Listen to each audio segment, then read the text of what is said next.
اللہ اس گناہ کو نہیں بخشے گا کہ کسی کو اس کا شریک بنایا جائے، اور اس کے سوا اور گناہ جس کو چاہے گا بخش دے گا، اور جس نے اللہ کے ساتھ شریک بنایا تو بے شک وہ رستے سے دور جا پڑا۔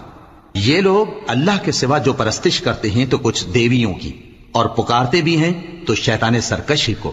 جس پر اللہ نے لعنت کی ہے، اور وہ اللہ سے کہنے لگا میں تیرے بندوں سے غیر اللہ کی نیاز دلوا کر مال کا ایک مقرر حصہ لے لیا کروں گا، اور ان کو گمراہ کرتا اور انہیں امیدیں دلاتا رہوں گا، اور یہ سکھاتا رہوں گا کہ جانوروں کے کان چیرتے رہیں، اور انہیں سمجھاتا رہوں گا، تو وہ اللہ کی بنائی ہوئی صورتوں کو بگاڑتے رہیں گے۔